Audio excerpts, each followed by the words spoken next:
Good evening. It's Tuesday, January 20th. Welcome to a new episode of System Update, our live nightly show that airs every Monday through Friday at 7 p.m. Eastern, exclusively here on Rumble, the free speech alternative to YouTube. Tonight, we have a very special show and a very special guest for you. She is the Academy Award-winning documentary filmmaker, Laura Poitras, who has a new film that is out on Netflix that is called Cover Up, which is ostensibly about the life of what I think, the person I think is the greatest investigative journalist of his generation, Seymour Hersh.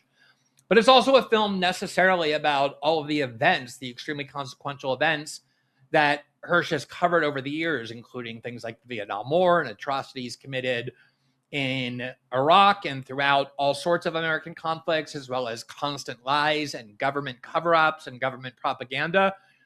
And a lot of it might be known to some of you in very abstract and general terms, as it was to me. But even if you feel like you're familiar with any or all of it, it's still a film that is remarkably affecting. And there were a lot of things about those events that I thought I knew a lot about, that I learned a lot about. But just seeing how the film was put together in terms of the role of Seymour Hersh and his investigative journalism and what differentiated him from most of his peers as a critique of the corporate media, not just in the past, but today, but also seeing the actions of the U.S. government that he played such a vital role in exposing in terms of what it does in its wars and the lead up to the war, how it sells the wars, how it lies about the wars, are topics that, even though they're fascinating history, could not bear any more relevance than they do to today's event as well. So in sum, I can't recommend this film highly enough. I watched it twice.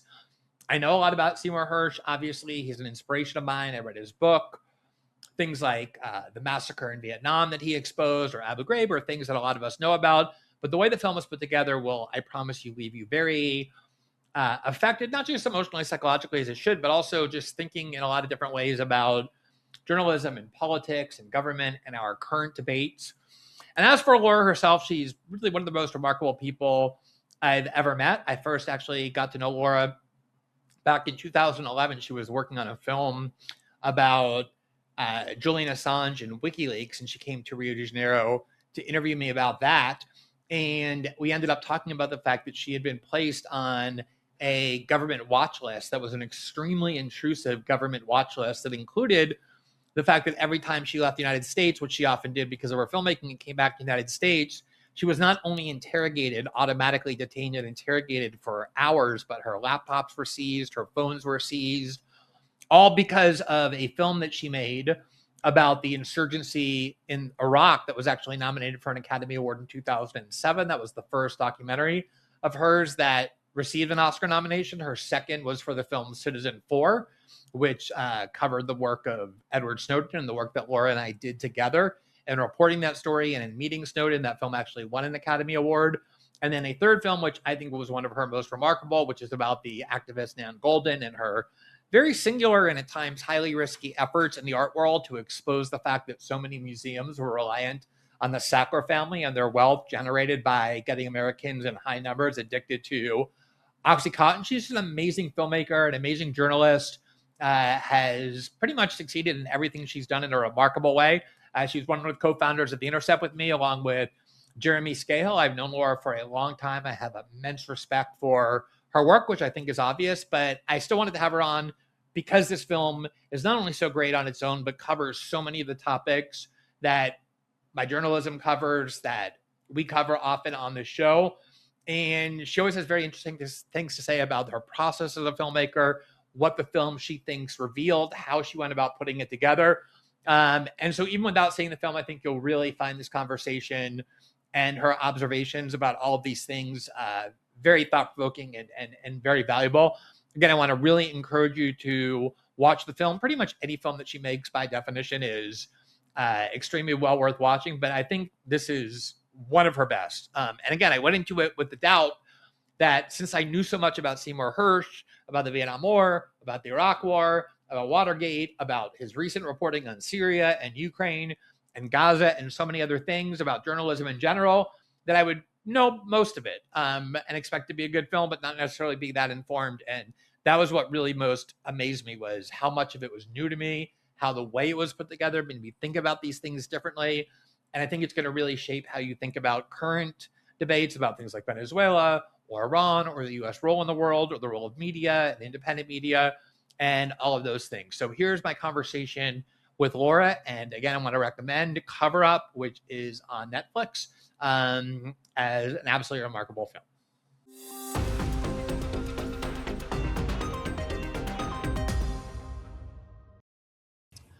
Laura Poitras, great to see you as always. I'm excited to talk to you. I'm excited to talk to you. I'm sorry I'm not there in person. Yeah, absolutely. We'll have to arrange that the next time. All right, so let's dive in. It's been a couple of weeks since I've seen the film, and it's still very fresh on my mind. First of all, congratulations on it. I think it cements your legacy as our generation's one of them, certainly greatest documentary filmmakers. I don't think there's any doubt about that. And it's obviously relevant to topics we frequently cover here. So I want to talk to you about a lot of the substance that involves, I think, for me, the topics at least are U.S. foreign policy and investigative journalism. But before I get to that, I just want to ask you one question about the process of the filmmaking, because when I went in to watch this film, the one doubt I had was, Sy Hersh is a huge inspiration for me as an investigative journalist. I think he is probably for anybody who considers themselves that. His stories are so, historic that you feel like you're very familiar with them. And so, and I read his book. So part of me was thinking, is there going to be anything new here? And yet I found the film so affecting, like on almost every level, obviously emotionally and psychologically, having to watch a lot of that, but even the thought-provoking process of reconsidering and thinking about how these events not were just allowed to happen, but continue to happen. And I know you're not a big fan of talking about yourself, but I do wonder, you spent years working on this film. The footage we saw in the film, I'm sure, is a tiny fraction of what you and your colleagues spent years immersed in. And some of it is, very difficult to watch. Even Sy said that a lot of times in these stories, he kind of had to stop. Like he couldn't take it, just in terms of the atrocity and the savagery and barbarism. What did you personally take away from the film? Like, how did it alter your perspective or view of these kinds of issues that you have yourself spent a big part of your career working on? Yeah. I mean, first of all, it's great to be here and to talk to you about the film. And I thought you'd appreciate, Sy's sort of doggedness and sort of how he sort of, doesn't always make friends when he's doing his reporting. And there are some echoes for those of your audience who know that we made a film together, also about journalism, also about state wrongdoing and lies and cover-ups. So I mean, I was really interested. I mean, I approached Sy first, and when I was in the middle of the Iraq War reporting, like I'd gone to Iraq right after the Abu Ghraib torture photographs were public, came back and reached out to Sy, and he was very generous. I really wanted to make a film about him then, but I never that idea never left me, and the reason is because his body of work is just so extraordinary, and so. With the film, what I really wanted to do is let's looking at a long historical scale and look at this repetition. Like how does the government, commit these atrocities, lie about them, try to cover them up, try to pressure the press not to publish them, right? Because that's a big part of the story, right? The government's always asking the press not to publish about these atrocities, and then cyber reporting them, and then they're ultimately being impunity, right? There's ultimately nobody at higher up is held accountable. I mean, that's what we see over and over and over again.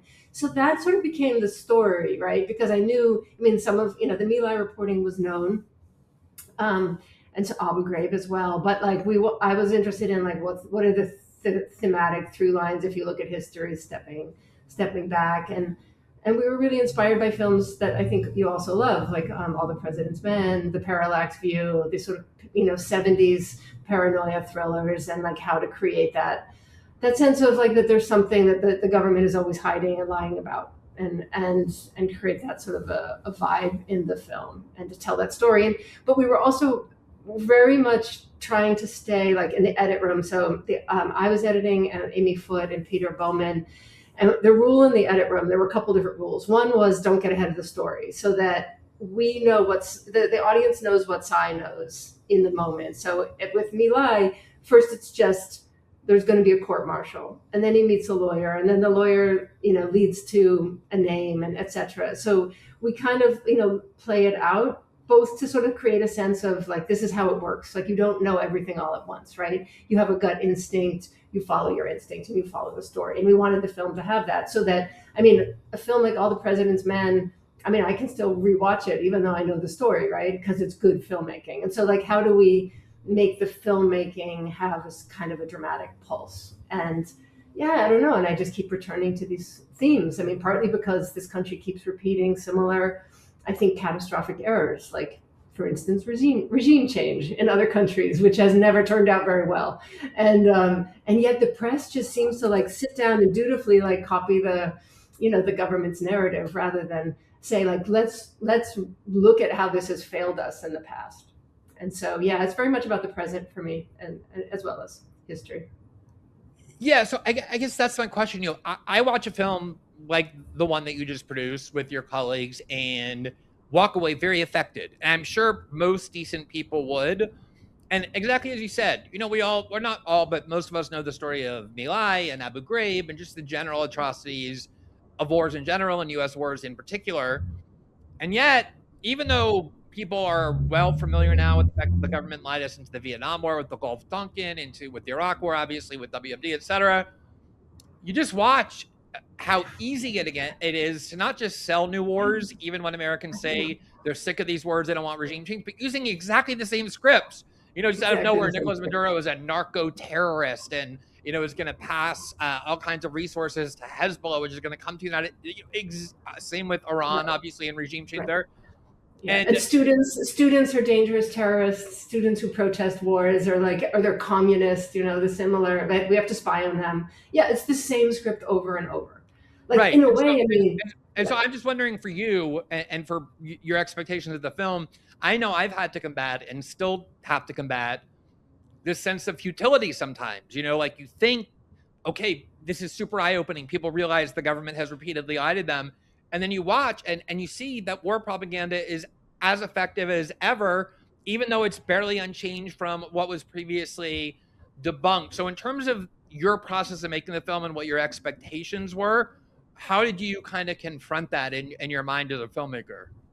I mean, one would hope, and I don't think that's, I don't know. I mean, it's hard to like live through this moment, having just made this film, right? Where you think like, don't fall for the lie again, right? Or the press should not like follow, dutifully repeat the government's narrative. Like, don't do this again. It's catastrophic. We've seen it. There's an absolute consensus that Vietnam was a catastrophe. So was Iraq. So was, over and over. And yet we sort of go, oh, wow, the CIA kidnapped someone. Let's do a beat by beat of how they did it, as if we don't know that the CIA is capable of murdering anyone on the planet, right? This is not, that's not the news. And so I don't know, like, I guess I would wish that maybe, that the public is more skeptical and that journalists were more adversarial, right? I mean, that's what I would hope, that those two things could happen. Because I do think we in the United States, there is, a free press still, right? And so this idea that you would self-censor or not, question the government's narrative is so shameful, right? Because we have the right to do it, right? It's protected. And yet we still, we see the press over and over not being adversarial, being too close to power. And then here we go again, because I do think the press is important in raising these questions for the public. And also, and I think, this is something you've talked about and written about a lot, is that there's a lot of distrust of the press by the public because of the press lying to the public or the press censoring information from the public, right? So I think all of that needs to be, reestablished. I mean, facts are facts. They're not partisan and they should be published. And we need journalists that are going to, make some people unhappy that are in power. Yeah, on that point, George Orwell, in this preface that was supposed to be part of what was Animal Farm, but ironically, he had a lot of trouble publishing it. That's one of the main points he made that I think has kind of eluded us in our understanding, is that so often the most effective forms of censorship or propaganda aren't, when you have thugs in black uniforms marching on the street and dragging away dissidents to prison because it's so overt that everyone understands it. It's more the climate of social rewards and incentive and exclusion that creates the kind of self-censorship that, for example, in Great Britain, he was saying is even more repressive in a lot of ways than what we think of as the more repressive countries. And that is the irony, is that on the one hand, you do still have freedom of the press and perfectly protected, et cetera. And on the other hand, you have this corporate media that just seems so instinctively eager, especially in the times most important, to be even more subservient to state messages than ever. So I want to ask you about that, because to me, the film is obviously about the Vietnam War and the Iraq War and U.S. aggression and foreign policy and all that. But it's certainly, it's the main subject is Seymour Hersh and therefore investigative journalism. And to me, and this is one of the things that your film really, I think, finalized, is that I would say pretty much clearly, without a lot of doubt, Seymour Hersh is, the greatest and most accomplished investigative journalist of that generation. And interestingly, we're both critics of the corporate media, but we, I think, both recognize that there are people inside corporate media who try and do good work. Yeah. And of course, he himself, spent years working at the New York Times, the New Yorker. He's always kind of had one foot in, one foot out. What is it about him, having spent all this time talking to him, studying his work? What are the attributes that you think made him stand out as such a great investigative journalist in comparison to his peers? Right. I mean, I think a number of things, and in the film, it's a portrait. It's a portrait of like this country, a history of this country through the lens of size reporting. And we go into his background. We go into the fact that he grew up. His parents are immigrants from Eastern Europe. They came over in the 1920s during the pogroms, so it was before the Holocaust, but the entire extended communities, were killed in the Holocaust. And in the family, there was just a lot of silence. And he grew up in Chicago, poor. His dad had a dry cleaning store in the South Side. And so he saw injustice, he saw racial inequality, he saw how,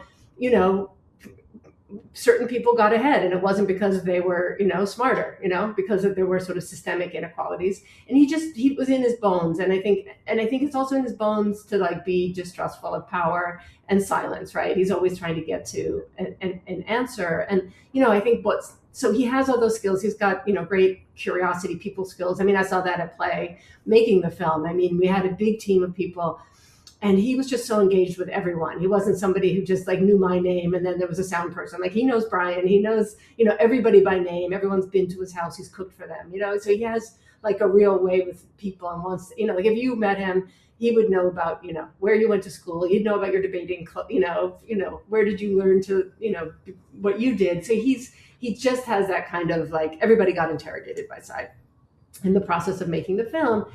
But I think the thing that I really admire and love about his career trajectory is that once he sort of really made his name, really as an outsider, right? With My Lai, like publishing a story that nobody wanted, it was rejected by everyone, and then became the biggest story in the world, changed the war, gets a job at the Times, and, looks around and just like, what is going on here? That's sort of, subservience to power, subservience to government narratives. And he never kind of fell for like, oh, this, like I'm comfortable in this job at the Times or the New Yorker or anything. He just was always difficult towards the government mostly, but I think also in work situations. I don't think he was easy to edit. I think he's, I agree with you. He's done, I think, a greatest body of work. And I think other journalists in his position maybe got comfortable, right? And then there's this seduction of, access, right? To power. And that's, I think, we know some journalists that have fallen for that. So, and he just never did. He has no interest in being invited to a cocktail party. Even this, releasing the film is like, what, do I have to go to another cocktail? Like there's something about the release and, festivals, and he just wants to, he wants to write, and he's still writing today, and he's obsessed. I mean, he's obsessed about Gaza, and he's obsessed that this is happening as the world is watching. Like we have this genocide unfolding on camera, and yet we haven't stopped it. And I think that just, drives him, like morally, I think he finds it so offensive.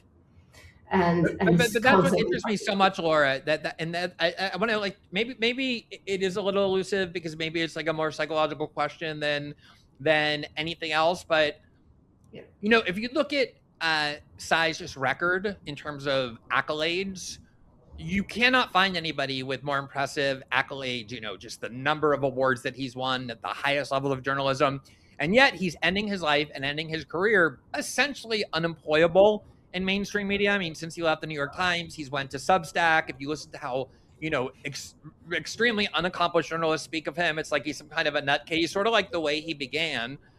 And that's not because he was forced into that. I mean, along the way, he could easily have taken the much more lucrative and tension-free path, have been celebrated as this sort of the Bob Woodward path, and yet he took the opposite path.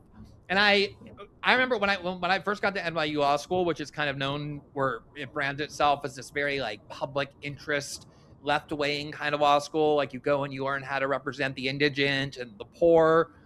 Everybody who gets there, they do a survey in the first year. Where do you want to go work? And everybody says, oh, I want to go work at like public interest firms. And maybe like 4% people say, I want to go work at big Wall Street law firms. And by the third year, they do the same questionnaire. And everybody says, 95%, oh, I'm going to work at big law firms. Like even people who enter these institutions, law school or corporate media, who might have the same kind of intentions that Cy has. Like, I want to fight against the establishment. I want to, do the kind of reporting that confronts power, succumb to all of those human incentives that you just laid out, like wealth and access.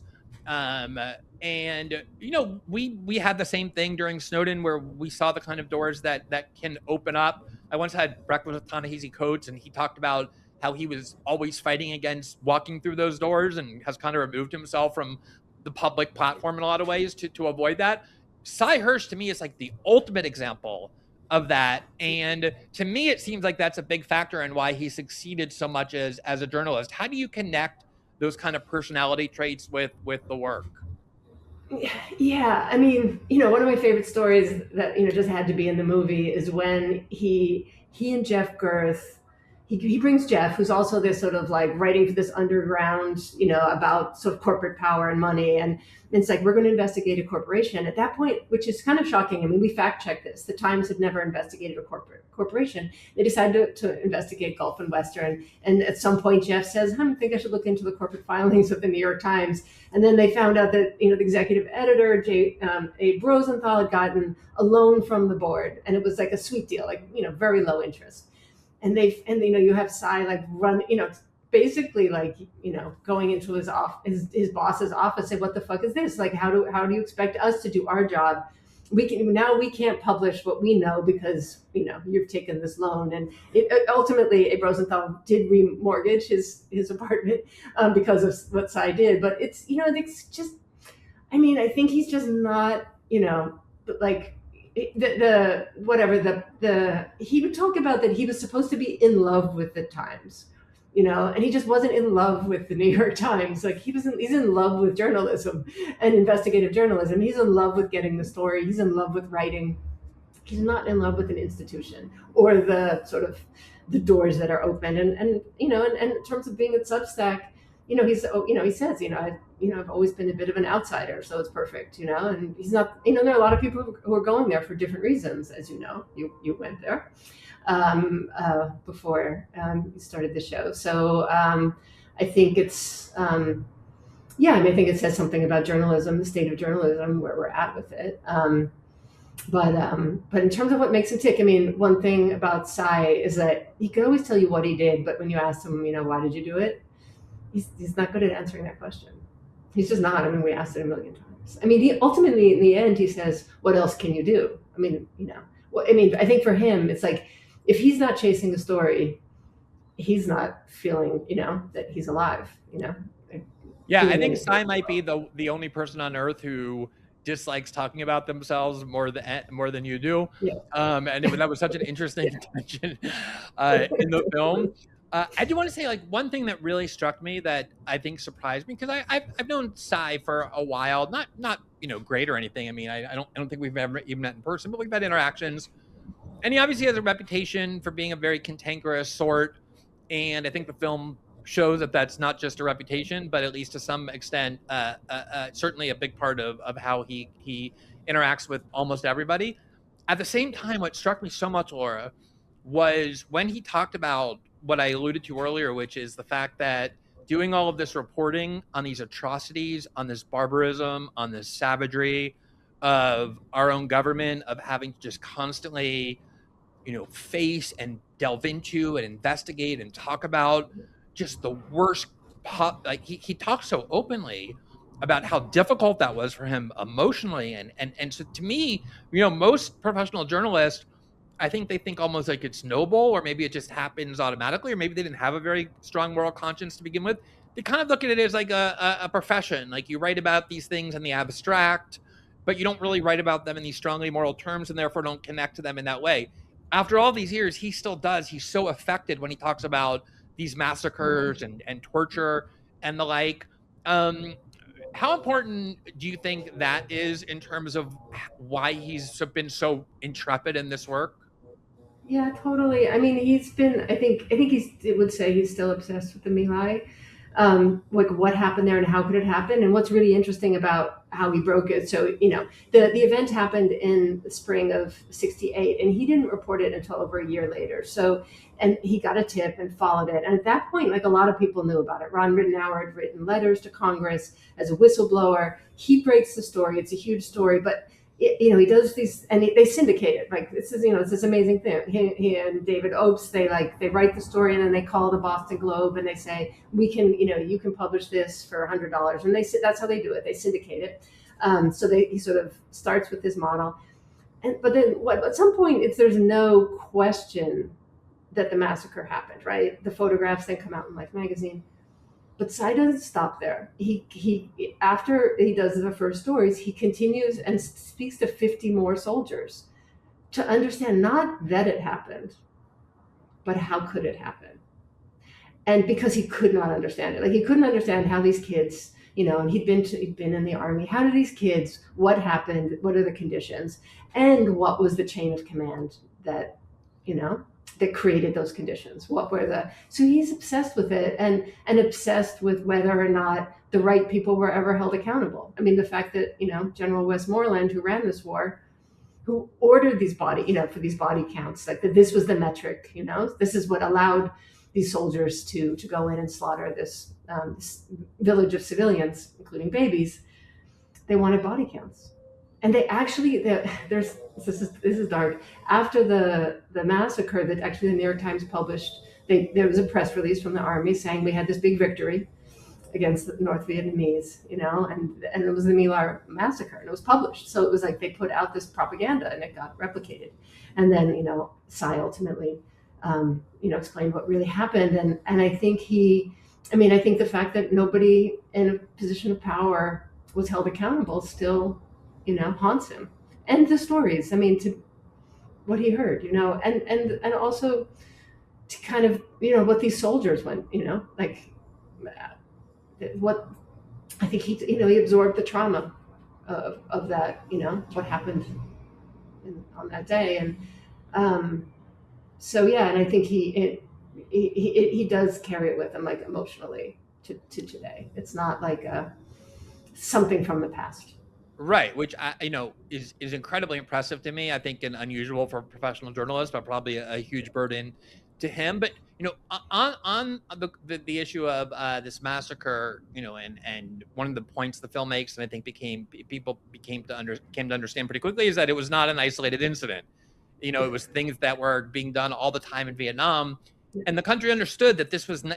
I remember when we started doing this Snowden reporting, some of the emails I was getting and the feedback I was getting that was like most supportive of Snowden and most supportive of the reporting were members of the military, people inside the U.S. the U.S. security state, because they're kind of people who understand the realities really well, better than most people. They kind of have a code that they believe in if they make that a career, and were just offended that these things were being done. And I was surprised by how much support was expressed from those factions, from for what Snowden did, and the broader need for this to be known.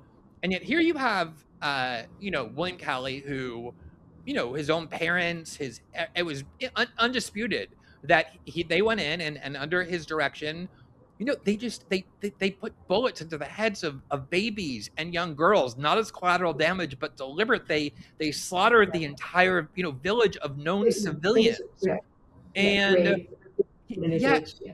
And then he's sentenced to life in prison over it because, I think in part because of that military code I was just referring to, maybe because of the need strategically to show that this was being punished. And yet he ends up spending, a tiny amount of time in prison because the public reaction was so supportive of him and in defense of him that Nixon almost felt politically obligated to release him, or maybe he wanted to as well, and the public opinion enabled it.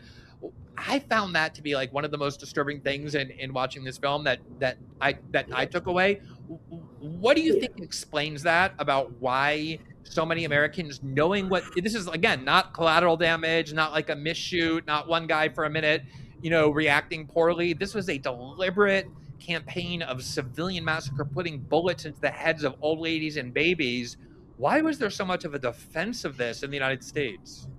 I mean, first of all, I remember being in the edit room when we got in this footage. So we use it. Be early in the film, and then there's an epilogue which talks about what you just described of Callie being kind of first sentence and then let loose.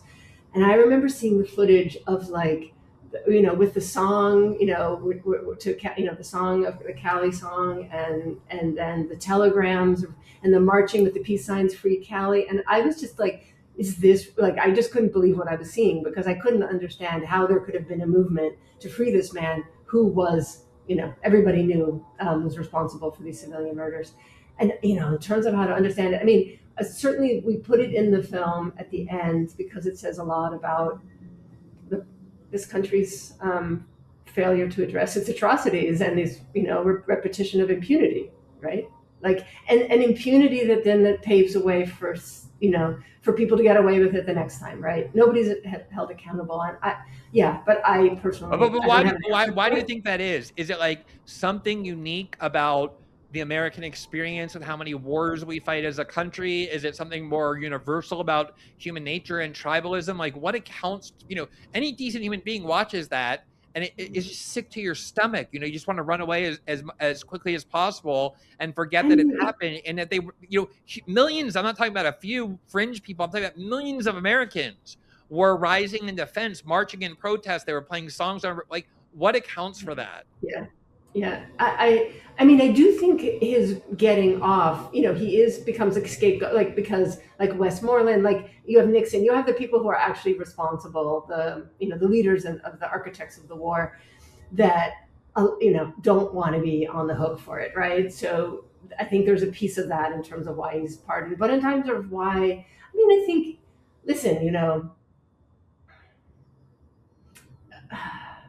if I want to be generous, I would say, this was a war that, I don't think people, wanted to be fighting. And so maybe they felt that he shouldn't be the scapegoat, but I'm not going to defend it. I can't defend it or explain it. I can explain why I think he got off. I think that has a lot to do with, wanting to reinforce the bad apple theory, right? I mean, it was the same thing what happened with Abu Ghraib, right?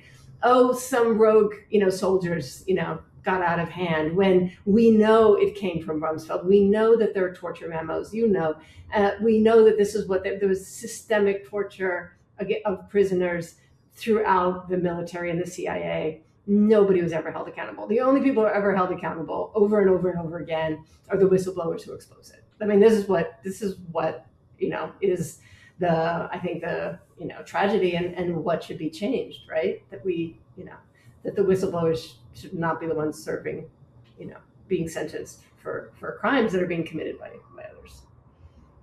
They're the ones who are exposing their crimes. Yeah, absolutely. Let me ask you a couple other questions about Sy's journalistic practices that obviously have been so effective, but also have produced a couple of errors, like getting human beings, that the film, I think, totally, very, very commendably examined, instead of making this hagiography that would have just served everybody, including him. But, there is this paradox, right? Like we were talking earlier about, one of the things that makes him so great and different to most corporate media is that he really takes seriously the idea that you're supposed to be adversarial to power centers. You're supposed to be skeptical of the claims they make, investigate them, not blindly mouth them, find the secrets they're trying to hide and expose them, that's the role of journalism. And yet at the same time, if you're a journalist trying to do that, you necessarily kind of have to interact with and even depend upon people who inhabit that world.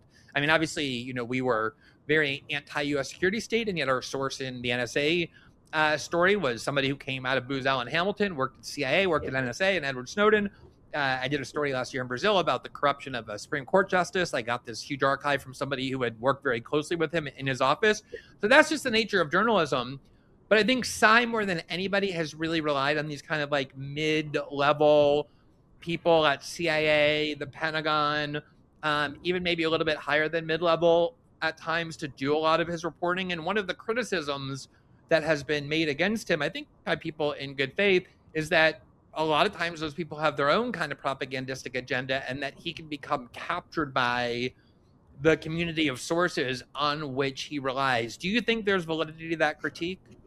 I mean, I think that there's a number of different things. First of all, I do think like his Mila, and as you're saying about our reporting on the NSA, he did develop sources out of Mila, people who were critical of the war that became sources, going forward in terms of his reputation. I mean, I think, sources always have, there's always an agenda, right? Not, it's always the job of the journalist to filter out what is the agenda, what is public interest, how to verify facts, et cetera, et cetera. So I don't think it's, the fact that somebody, is leaking something or, I think it's the job of the journalist to verify the facts and to filter out, like making sure that they, are getting the full picture. And, but I do think, as you said in the film, like he has made mistakes, and there was some reporting that I couldn't defend and didn't want to defend, and that we had to push back on. I mean, I think probably a single source, I think that gets really, that becomes really risky. And it's something I think he's been criticized for rightly in terms of that. In terms of anonymous sources, that's kind of, that's every, news organization in the world publishes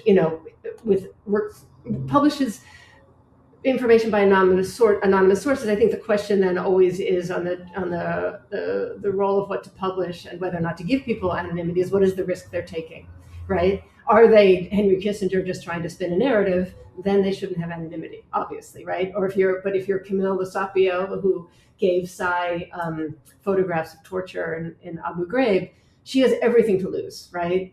She could have Bush coming after her, she could be charged, etc. Absolutely, anonymity is appropriate there. So it's, I think there's just always a range, and I think, Cy's best. I would argue, even though he can have contentious relationships with his editors, I think, they also, those collaborations have been, have proven to be really good collaborations in terms of the journalism, right? Because he pushes. So to have, somebody pushing back, I think is healthy for any journalist. Yeah, for sure. Every human being needs that. I want to ask you about a couple of the criticisms in specific cases, and even a couple of the errors that he readily talked to you about. One in particular. But before I ask you about that, I want to talk to you about this dynamic that always strikes me, and it's a little elusive to describe with precision. But one of the things that drives me crazy is, so you have Sy Hersh, who's obviously an outsider in so many ways, especially now, but he's sort of always had a lot of enemies. And so when he makes a mistake, like running around touting what turned out to be a fraudulent letter about JFK and Marilyn Monroe, or a couple other stories. Yeah, which he never published. But yeah. Right, which he never published. Yeah. Exactly. But it was a little unclear to me, but I guess he was sort of like walking around talking about it, representing it was true. But I don't know. He was talking about it, yeah, but he didn't publish it. I would be so angry if I got blamed for an error where I had a fake document, but I never reported it on to publish it, because obviously that's part of the process. Like, I think you have to publish it before you get blamed for it. But in any event, when you are an outsider or kind of a dissident personality like Sy Hersh is, these whatever errors that you have made, and of course you're going to make errors if you're a human being over 60 years, especially if you're engaged in high risk reporting, get so inflated so that anything you do is then used to just discredit you completely for everything you've done. Meanwhile, as long as you're kind of like promoting mainstream narratives, you can be the New York Times or the New Yorker or the Atlantic, all of which sold the lies that led to the Iraq War. Whatever you think of Sy Hersh, a zillion times worse, and those are still considered credible. Like, what do you think of that dynamic? Yeah, I totally agree that there's totally disproportionate. It came up, we spent a lot of time editing some stories that didn't make the final film. One of them was the Bin Laden killing, which I think Sai's reporting. So he published a counter narrative, which is 2 years after Bin Laden's killing, which pushed back on a lot of the what was perceived as what happened that day. And I think his reporting actually really holds up. Like he says, it's ridiculous to think that Pakistan didn't know that, the U.S., like that somehow Pakistan doesn't have radar. This idea that they had no idea that the U.S. was going in, or that, and, he argues that the tip was a walk-in, it wasn't through torture. As I think his version of what happened, I think is much closer to the truth than what was that sort of the agreed upon, or the narrative that the mainstream media ultimately published. But because it happened 2 years after, there was people had invested, books were written, a lot of people, there were a lot of I think anger that he was presenting different sets of facts. And you know uh, working with journalists, I think we see a lot of um, I don't know. I'm a little bit conflicted because I didn't in the film want to say Psy is above criticism, because I don't think he is, right? I don't think anybody is, right? We all make mistakes. And I also felt let's take on the ones that felt that the film should take on, and not say like, oh, it's overblown, because I think then maybe it invites criticism that I didn't want to invite, right? I think he should be held to a high Like, you don't standard. want to be an Right? apologist. You don't I want don't to want to be an apologist. right. Yeah, and he's held to a high standard, partly because he's pissed off some people along the way, partly because of his incredible body of work. So, I'm sympathetic to like what you're saying. Like I think the some of the blowback is out of proportion to Yeah, the yeah, facts. yeah. The Obama, overseeing of the killing of Osama bin Laden is such a perfect Yeah, case of all of these media issues, totally. because the version of events that was issued was something that even I major know. media outlets debunked within a week. They said it was an attempt to try and arrest him, but they opened fire. There was a huge firefight. They said that he used his wife as a shield to protect himself, to make him. All of these were lies, and demonstrated lies. And that's what drives me crazy is you read that, and then the next time something like that happens, the media yet again trumpets the government version, and I think that's what makes Psy so uniquely great. Laura, let me ask you And about one specific issue where you did cover reporting that he himself even talks at quite candidly. He feels like he misjudged things, which was Syria and Assad, where he basically says, there was this big debate online, big debate in general, that Obama had drawn this red line, that if Bashar al-Assad uses chemical weapons against his own people, that would be a red line. The UN concluded that he did. The U.S. government alleges he did. There was kind of a group of foreign policy. there were multiple incidences like across like 4 years, and I think 2013, 14, 17, and 18. So there are multiple. So a lot of things I think have been conflated in terms of how they've been represented. But keep going with the question. Yeah. Right. And so there were a lot of people who insisted and continue to insist that those were fabricated, that didn't happen. So I never really got involved in that debate for a lot of reasons. So I don't have a lot to say about it. I want to leave it to the side. But there was some, I guess, controversy / confusion about exactly what Psy was saying on this question during that part of the film where he says, I underestimated the capacity for evil that Bashar al-Assad had. It did seem to me, and I think others, like he was recanting the doubts he had expressed about the use of chemical weapons, whereas other people who had been invested in this issue on that side were saying, no, he wasn't recanting that, just was more a general admission that he poorly evaluated the evil of Assad and wasn't recanting the doubts about the chemical weapons. Aaron Mate said he actually called Sy Hersh, and Sy Hersh said he didn't mean to recant that part of the journalism. What can you tell us about exactly the nature was of that conversation, and to what extent did it involved the doubts he expressed about the use of chemical weapons in Syria? Yeah. I think in a way, I think I'm going to kick that one. You should talk to Sai about that one, because there are multiple stories, and I'll let him speak for himself on that. I do think Assad was a source for some of his post 9/11 reporting, and that's specifically what I asked him about the film. Did he get too close to power in that case? Because for me, that was a hard one for me to understand. Given Sy's track record of being very adversarial towards people in power, particularly in positions of Assad. So that's fair. But yeah, you should ask Sy. Yeah, absolutely. I just have a couple more questions, and because in part because I don't want to talk too much, because I really want people to watch this film and not feel like they don't have to because they've listened to a long conversation between us. But I did want to ask you, one of the stories that Sy has done most recently that made a huge impact and that put him outside of the journalistic consensus was reporting that he did about the explosion of Nord Stream 2, which was the pipeline built to enable Russia to sell cheap natural gas to Europe, that was exploded during the conflict between Russia and Ukraine. And of course, the big question was who did that? The U.S. government had multiple times threatened explicitly to do it. The media immediately started insinuating that maybe Putin blew up his own pipeline.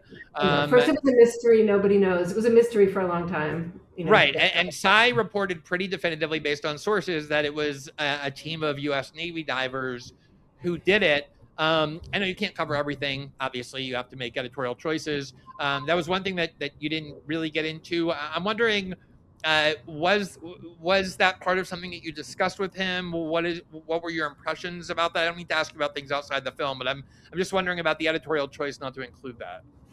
Yeah, I mean, it is in the film. We felt it was important to include, and that was, particularly, I did push back on this sort of single sourcing on this one, because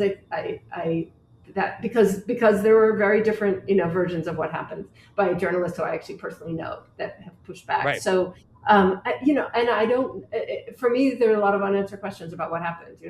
Because it's why does the prosecution take so long? What is going on? I mean, the stakes are really high because if it was an attack, I mean, because of the impact it has on natural gas and prices in Germany, and like what does it mean?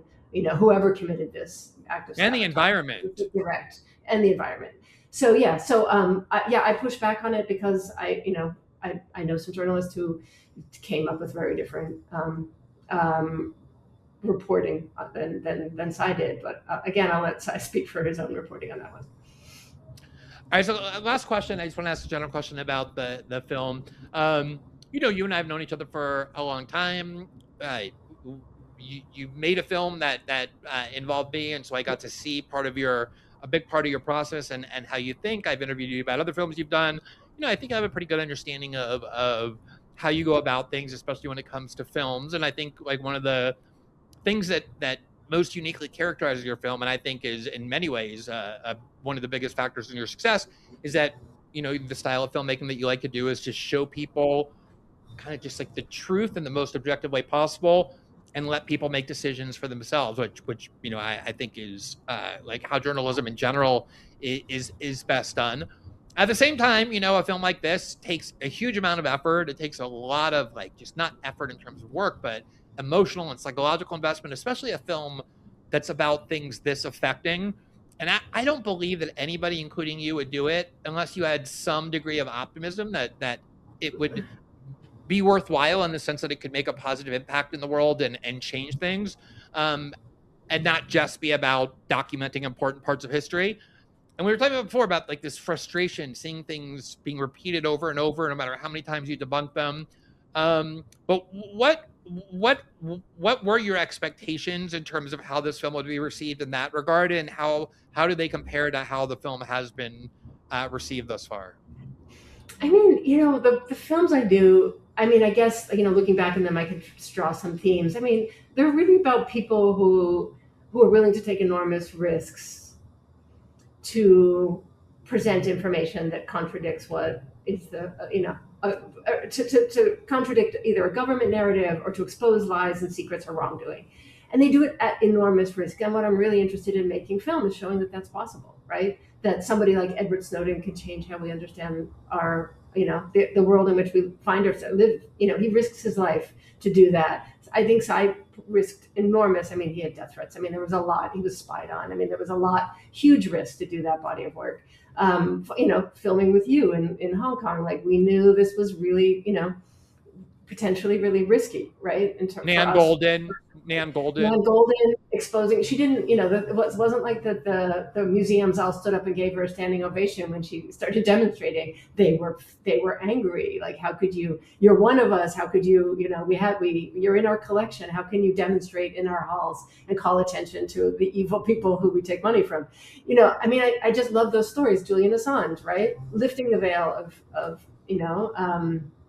what the U.S. is doing in the wars in Iraq, Afghanistan, and in the State Department. I mean, like those are amazing stories about like, yeah, you know what, like it is possible to that people or small groups of people can create actual change. Like I just believe in that. So yeah, I guess it's a bit optimistic given where we are in the world, but yeah, I still believe it. Like I still believe that there are tipping points, right, and that people lay the groundwork for the future, right? And we should not accept the status quo is inevitable, because it never is. Like history is not inevitable, it's created. And I just believe that we need people who resist and push back.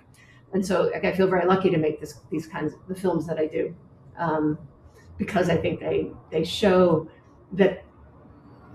Ed said this thing, like at some point he said, Ed Snowden, the odds are against us, but odds don't matter when you win. And that always just felt like kind of perfect, right? It's like, yeah, it's not looking good, but we have to keep trying. Yeah. Well, you won't say this about yourself, but I will. You're not just the person who makes films about people who do risky work out of conscience and belief. You are such a person. The first time I think we really ever talked and met was because you were on a government watch list, a very intrusive one, for a lot of years because of the film that you made about the Iraq War that was nominated for your first Academy Award nomination. So you a lot of years of doing that kind of work, and you're certainly someone who belongs very high on that list. I'm always so happy to speak to you. I always love getting to watch new films. I'm so excited when one comes out.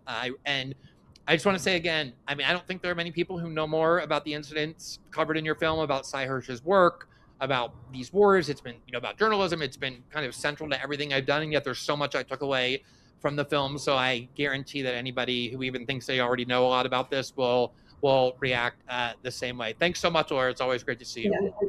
Thanks, Glenn. Thanks for the work you do and keep doing. See you soon. Bye-bye.